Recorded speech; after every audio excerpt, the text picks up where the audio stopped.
Assalamualaikum warahmatullahi wabarakatuh. Innal hamdalillah nahmaduhu wa nasta'inuhu wa nastaghfiruhu wa nastahdihi wa natubu ilaihi wa natawakkalu alaihi wa na'udzu billahi min syururi anfusina wa min sayyiati a'malina may yahdihillahu fala mudilla lahu wa may yudlil fala hadiyalah. Asyhadu an la ilaha illallah wa asyhadu anna Muhammadan abduhu wa rasuluhu la nabiyya ba'dah. Amma ba'du fa ya ibadallah wa ya amatallah usikum wa iyaya awalan bitaqwallah faqad fazal muttaqun wa ahuthukum ala ta'atihi wa ta'ati rasulihi la'allakum turhamun. Jamaah sekalian yang semoga kita semua dirahmati oleh Allah Subhanahu wa taala. Pada pertemuan terakhir 2 pekan lalu kita telah menjelaskan masalah mujmal dan mubayyan. Meskipun yang baru selesai adalah masalah yang disebut mujmal dan al-mubayyan belum kita jelaskan. Oleh karena itu saya langsung kepada masalah yang kita sebutkan tadi, yaitu mubayyan. Pengertian mubayyan menurut bahasa artinya penjelasan, sedangkan menurut istilah adalah mengeluarkan sesuatu dari tempat yang sulit ke tempat yang jelas. Maksudnya mengeluarkan sesuatu yang sulit difahami menjadi jelas Nah, seperti contoh macam-macam bayan secara singkat saya mengambil beberapa contoh Yang pertama, bayan qauli. Jadi penjelasan yang sifatnya ucapan, jadi perkataan, yaitu contohnya pada penjelasan yang disebutkan oleh Allah Subhanahu wa taala tentang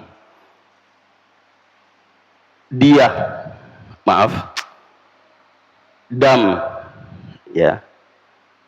bagi yang melakukan umrah sebelum haji, yang disebut dengan haji tamattu', itu harus menyembelih hadi. Tapi kalau tidak mampu atau tidak ada, dia tidak mendapatkan hadiyu untuk disembelih, maka boleh diganti dengan fasiyamu thalathati ayyamin fil haji wa sab'atin idza raja'tum. Maka sembelihan itu bisa diganti dengan berpuasa. Puasa 3 hari pada musim haji, ketika kita masih di sana, dan 7 hari ketika kita kembali. Nah, ini masih mujmal dengan ucapan yang seperti itu, karena pada bahasa Arab khususnya ketika disebutkan bid'un itu ada tidak menjelaskan bilangan tertentu, atau dia menyebut bilangan tertentu tapi itu biasa dipergunakan pada makna yang lebih dari 1. Seperti 3 sampai 7, itu disebut banyak. Banyak. Nah, sehingga ketika disebutkan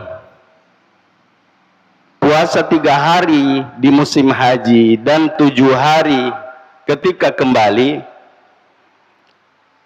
disebutkan penjelasannya agar tidak memberikan interpretasi yang macam-macam disebutkan tilka asyaratun kamilah.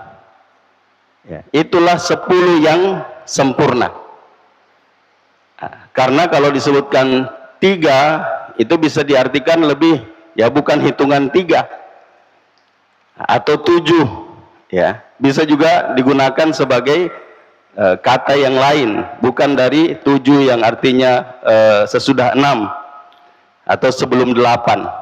Tapi kalau disebutkan tilka asyaratun kamilah, itu adalah 10 yang sempurna, berarti yang diinginkan adalah 3 yang benar-benar 3, yaitu 3 yang sesudah 2 atau 3 yang sebelum 4. Ya. Nah, begitu juga 7. Karena ketika tidak dijelaskan, tidak ada bayannya, maka bisa dipahami seperti itu. Tapi ketika ada penjelasan bahwa tilka asyaratun kamilah, itulah 10, artinya 3 tambah 7, berarti tidak ada interpretasi lain. 3 tambah 7, 10. Nah, itu yang disebut dengan bayan qauli, ya. Nah, kemudian yang kedua disebut bayan fi'li, penjelasan yang bersifat perbuatan, ya, perbuatan.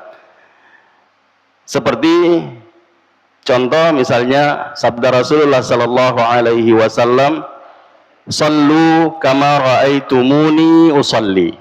Ya, salatlah kalian sebagaimana kalian melihat aku salat.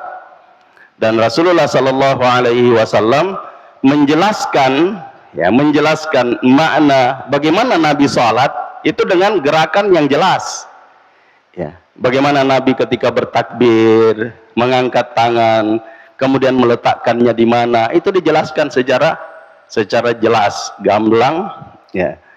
Dan begitu juga wudu, ya, sehingga sahabat Rasulullah sallallahu alaihi wasallam yang melihat Nabi berwudu melakukan perbuatan yang sama, ya, lalu mengatakan bahwa saya melihat Rasulullah sallallahu alaihi wasallam berwudu dengan cara wudu seperti ini.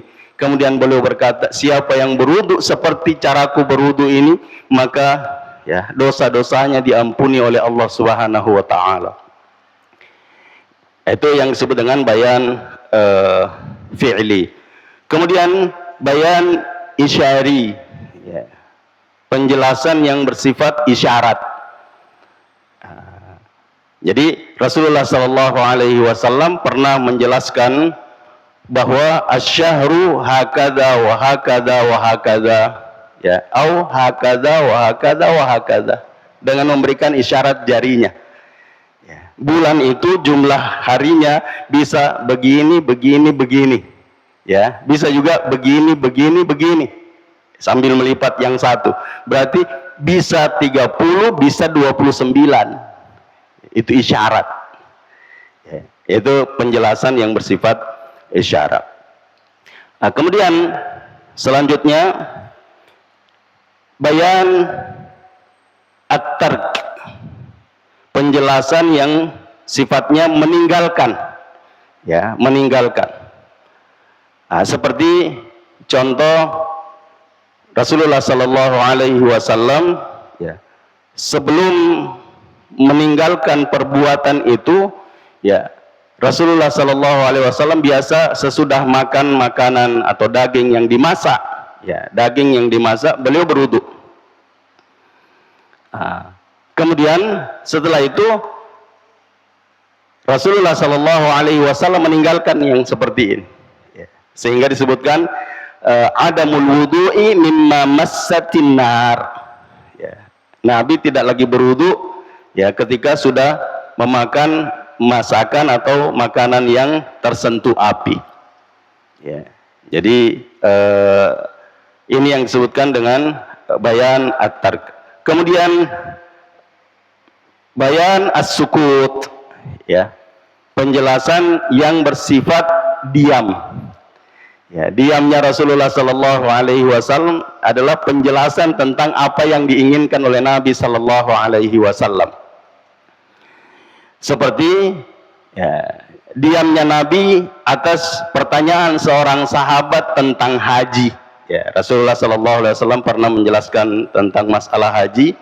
Lalu ada sahabat yang bertanya, apakah setiap tahun wahai Rasulullah kewajiban haji itu? Nabi diam, tidak menggubris pertanyaan. Bukan tidak dengar, tahu. Ya. Tapi Rasulullah Shallallahu Alaihi Wasallam khawatir, ya, kalau dia menjawab, setiap tahun memberatkan. Ya, sehingga Nabi diam. Nah, sehingga sahabat memahami bahwa diamnya Rasulullah Shallallahu Alaihi Wasallam itu menunjukkan ketidaksenangan atas pertanyaan itu, atau itulah jawaban dari pertanyaan bahwa tidak, ya, tidak setiap tahun. Nah, ini apa namanya, penyempurna dari apa yang kita sampaikan pada pertemuan yang lalu. Selanjutnya kita masuk pada masalah mantuq dan mafhum. Pengertian mantuq dan mafhum. Yang pertama, mantuq. Mantuq menurut bahasa adalah yang terucap. Nataqah, nataqtu, ya, sehingga biasa kita dengarkan atau orang Arab biasa menyebutkan al-insan, manusia itu adalah hayawanun natiq, ya, hewan yang bisa berbicara, ya, hewan yang bisa berucap, itu ya. Atau ada durusul lughah al-arabiyyah li ghairi natiqina biha, ya, pelajaran bahasa Arab bagi orang yang bukan, ya, berbahasa Arab, yang bukan bahasanya. Itu ada pelajaran yang seperti itu, ya. Jadi orang yang bukan orang Arab diajari pelajaran bahasa Arab, dan ada bukunya khusus.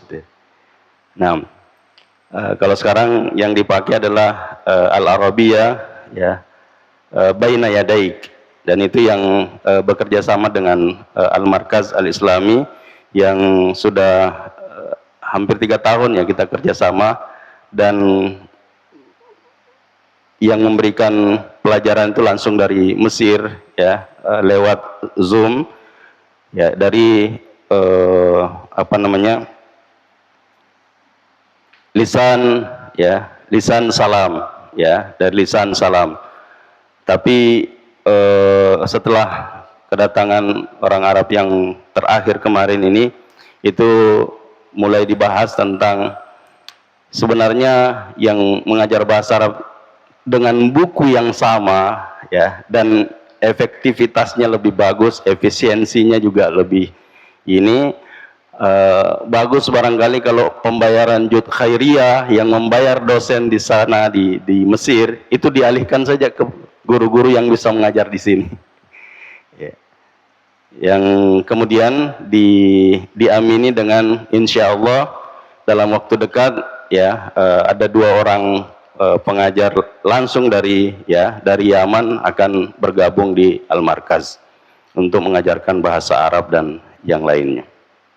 Kita kembali tadi, ya.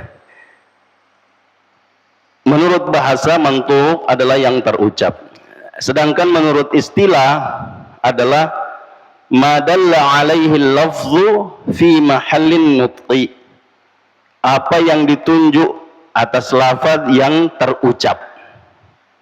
Ya, jadi yang bisa difahami dari apa yang dilafazkan, ya, dari apa yang dilafazkan, itu yang disebut dengan al-mantuq.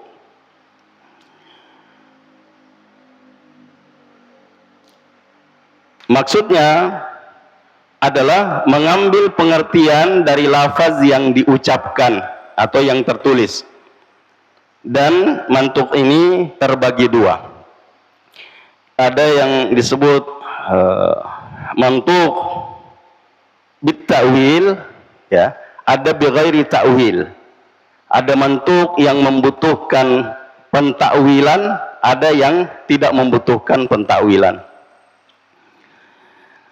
Contoh mantuk yang tidak membutuhkan ta'wil, ya, adalah firman Allah Subhanahu wa taala tentang kafarah sumpah. Ya, kafarah sumpah. Allah Subhanahu wa taala menyebutkan dalam kafarah sumpah, fasiyamu thalathati ayyam. Ya, thalathati ayyam. Apa bedanya dengan yang tadi, fasiyamu thalathati ayyamin fil haji wa sab'atin idza raja'tum.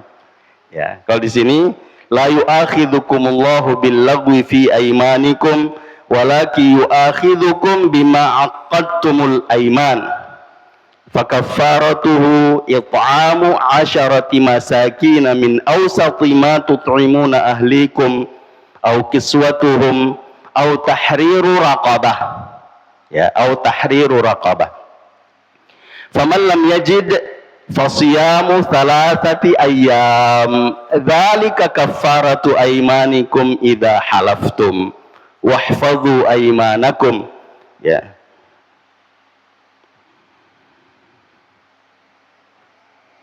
Nah, saya hanya mengambil pada fasiyamu thalathati ayyam. Ya, maka berpuasalah 3 hari. Ya. Yang dimaksud 3 hari di sini jelas, ya, jelas bahwa yang diinginkan adalah puasa 3 hari, ya, bukan yang bermakna banyak tadi. Nah, jadi kalau kamu bersumpah, ya, dan menyalahi sumpah, maka hendaknya membayar kafarah sumpah dengan memberi makan 10 fakir miskin, ya, makanan yang sedang yang kamu makan, ya, atau memberikan pakaian kepada fakir miskin, 10 fakir miskin, atau memerdekakan budak. Ya, ini pernah kita menjelaskan ya tentang apa namanya, at-takhsis, ya, at-takhsis. Nah, jadi di taksis muttasil itu ada yang disebutkan dengan taksis bil, ya,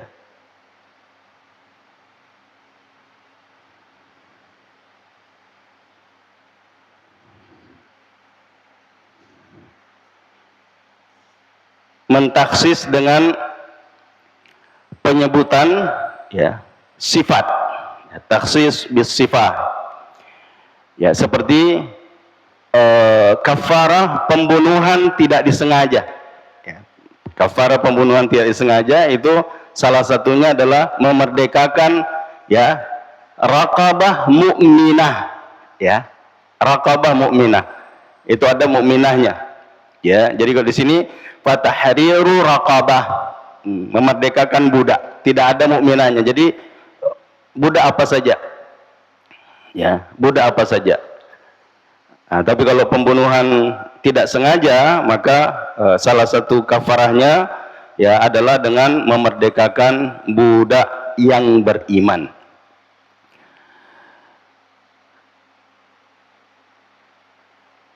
Nah, jadi kafarah sumpah yang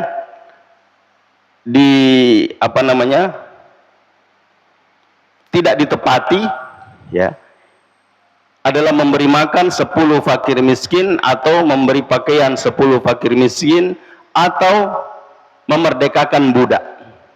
Faman lam yajid, ya, kalau tidak mendapatkan yang disebutkan tadi, ya, opsi yang disebutkan, tidak bisa memberi makan, tidak bisa memberi pakaian, apalagi memerdekakan budak, maka fasiyamu thalathati ayyam, maka hendaklah dia berpuasa 3 hari, ya, berpuasa 3 hari. Itu yang tidak memerlukan takwil, ya. Yang kedua, mantuk bit takwil, ya, mantuk yang membutuhkan takwil, seperti firman Allah Subhanahu wa taala tentang puasa sebagai pengganti dam dalam haji yang kita sebutkan tadi. Yang kita sebutkan tadi itu ada karena kalau tidak dibayan, ya tidak ditakwil, maka tidak diketahui apa yang dimaksudkan itu. 3 hari di bulan haji dan 7 hari ketika kamu kembali. Tapi dengan adanya penjelasan takwil dari apa yang disebutkan oleh Allah sebelumnya, ya, tilka asyaratun kamilah, ya, ini adalah 10 hari yang sempurna, maka jelas, ya, jelas. Itu makna dari al-mantuq. Yang kedua, al-mafhum, ya. Pengertian mafhum, mafhum menurut bahasa adalah yang difahami. Sedangkan menurut istilah, ma dalla alaihi lafzu la fi mahallin nutqi. Apa yang ditunjuk atas lafaz yang tidak terucap. Ya. Maksudnya mengambil pengertian yang tersirat, ya, yang tidak tertulis atau tidak terlafazkan dari apa yang tersurat. Mudah-mudahan bisa dipahami, ya. Artinya yang dilafazkan itu tidak menyebutkan masalah yang diinginkan, tapi difahami dari dalil itu bahwa ini masuk, ya, ini masuk. Kenapa? Karena bisa difahami, ya, bisa difahami meskipun dia tidak terucap. Ya, kalau di santri saya biasa memberikan contoh, kalau kita mengatakan berdiri, ya, berdiri biasanya kalau isyarat yang difahami, ya, atau kalau disuruh duduk, disuruh diam, ya, nggak ngomong, tapi difahami, ya, difahami. Nah, sehingga ada kaidah, ya, ada kaidah yang sudah pernah kita sampaikan bahwa al-mantuqu muqaddamun 'alal mafhumi. Yang terlafaz itu lebih utama atau lebih didahulukan daripada yang difahami. Karena bisa jadi yang difahami, makanya nanti akan kita sebutkan bahwa ada yang disebut dengan mafhum muwafaqah, ada mafhum mukhalafah. Ya, mafhum muwafaqah, ada mafhum mukhalafah. Nah, seperti contoh tadi, ya. Kalau kita larikan ke kaidah bahwa al-mantuqu muqaddamun 'alal mafhumi, ya, yang terucap itu lebih utama, ya, daripada yang difahami. Nah, ketika seorang mengatakan duduk semua, ya, bingung orang itu. Tapi bagi yang paham usul fiqhi, ya, dia pasti duduk. Kenapa? Yang terucap duduk, ini difahami. Dan bisa jadi pemahaman terbalik yang diinginkan oleh ustadz itu, oleh orang. Duduk semua, ya. Nah, kemudian kalau dikaitkan dengan kaidah yang lain bahwa, ya, al-amru bisyai'i nahyun an diddihi, perintah terhadap sesuatu adalah larangan bagi kebalikannya. Ya. Jadi kalau disuruh duduk semua, ya, difahami secara terbalik bahwa kalau disuruh duduk tidak boleh berdiri. Itu mafhum mukhalafah, ya, mafhum mukhalafah. Nah, bagaimana contoh dari yang disebutkan? Ya. Mafhum terbagi dua, ada mafhum muwafaqah, ya, pemahaman yang sesuai, ya. Makna muwafaqah adalah makna lafaz yang tidak disebutkan sama hukumnya dengan makna yang difahami dari lafaz itu sendiri. Ya. Contoh tentang larangan memukul kedua orang tua yang terdapat dalam firman Allah Subhanahu wa taala dalam surah Al-Isra. Ya. Di surah Al-Isra Allah Subhanahu wa taala menyebutkan wala taqul lahuma uffin. Ya. Janganlah ya sekali-kali kamu mengatakan kepada kedua orang tuamu perkataan ah. Ya. Maka difahami sejalan dengan ayat ini bahwa memukul orang tua tidak boleh. Ini sudah pernah dibahas di dalam masalah qiyas. Ya. Di qiyas dengan ayat ini difahami bahwa mengucapkan kata ah ini asal ya. Kenapa? Ada dalilnya. Memukul orang tua tidak ada ayatnya. Larangan memukul orang tua tidak ada ayatnya. Yang ada ayatnya tidak boleh mengatakan ah. Ya. Sehingga ini dijadikan ukuran. Ya. Maka memukul orang tua adalah fara, cabang yang diukurkan kepada sesuatu asal yang fara ini lebih utama untuk mendapatkan hukum itu. Hukum yang ada pada asal adalah terlarang, haram mengatakan ah terhadap orang tua. Apa ilahnya? Ya, apa ilahnya? Ilahnya adalah karena sudah pernah kita bahasnya dalam qiyas. Qiyas itu punya 4 rukun. Ada asal, ada fara, ya, ada illah, ada hukum. Nah, jadi asalnya adalah larangan memukul orang tua, ada dalilnya. Ya. Fara yang diukur ke sana adalah memukul orang tua, tidak ada dalilnya, tapi diukur kepada mengucapkan kata ah. Ilahnya, larangannya adalah karena sebab mengatakan ah kepada orang tua itu menyakiti. Ya, maka memukul lebih menyakiti.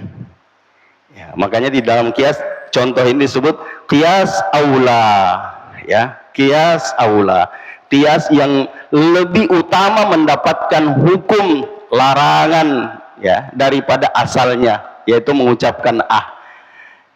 Nah, sama dengan di sini bahwa mafhum muwafaqah dari ayat wala taqul lahuma uffin, jangan mengatakan ah kepada kedua orang tua, maka difahami ya dari situ bahwa memukul juga tidak boleh. Itu yang disebut dengan mafhum muwafaqah. Yang kedua mafhum mukhalafah, pemahaman terbalik ya, atau pemahaman yang difahami secara ya kebalikan dari lafaz yang disebutkan. Contoh tentang kambing yang dikandangkan tidak wajib zakat. Ya. Hadis Nabi sallallahu alaihi wasallam, fi saimatil ghanami zakah. Pada kambing yang dilepas bebas itu ada zakatnya.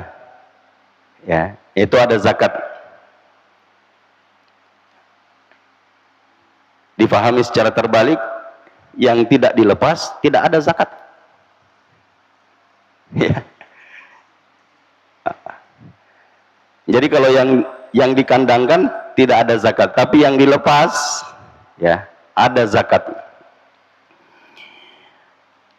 Bukan berarti kalau dikandangkan, kalau lebih ya misalnya ada orang yang peternakan kambing ya, kemudian kambingnya lebih dari jumlah nisab kambing ya, maka dia wajib zakat. Cuma berbeda ya, berbeda yang dikeluarkan dengan hewan atau kambing yang dilepas bebas ya cari makan sendiri dengan yang dikandangkan yang diberi makan ya. Sama dengan di zakat ya, kita bahas kemarin atau pada pertemuan yang lalu bahwa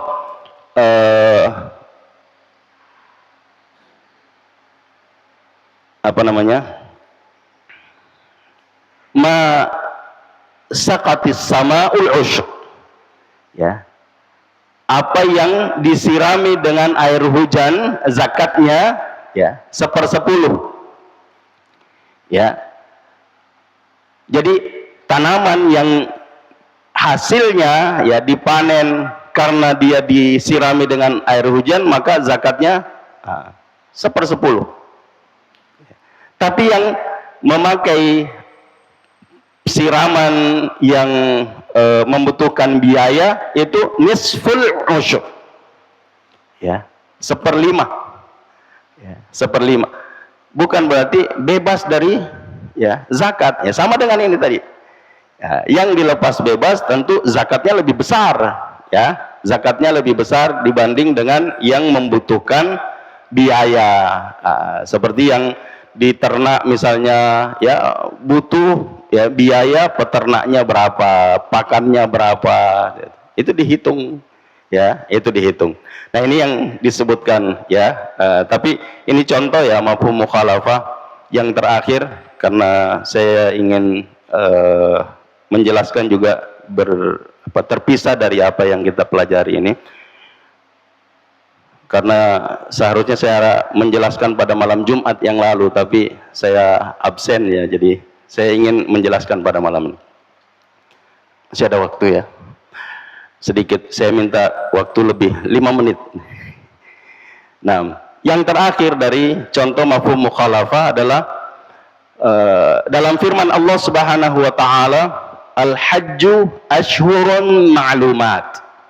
Haji itu bulan-bulannya dikenal, diketahui, ya, yaitu Syawal, Zulqa'dah, dan sebahagian dari Zulhijjah.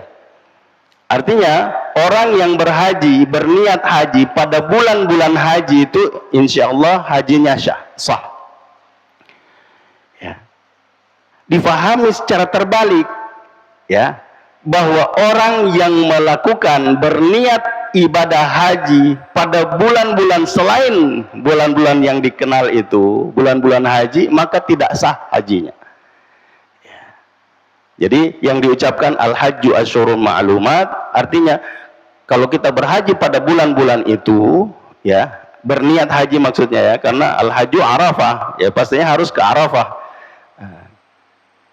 Jadi kalau dia memulai berniat di bulan Syawal, ya, maka kalau dia mengambil haji ifrad misalnya atau haji qiran, ya maka dia harus berpakaian ihram mulai dari Syawal sampai Zulhijjah. Pakaian ihram terus. Ya, tapi kalau dia berniat haji tamattu, ya, berniat haji kemudian berangkat, ya, berangkat melakukan ibadah umrah, setelah umrah mengganti pakaian ihram dengan pakaian biasa, ya, dia wajib dam, ya, wajib dam. Meskipun saya pernah menyampaikan ya di malam Kamis bahwa sebahagian atau kesalahan yang dilakukan oleh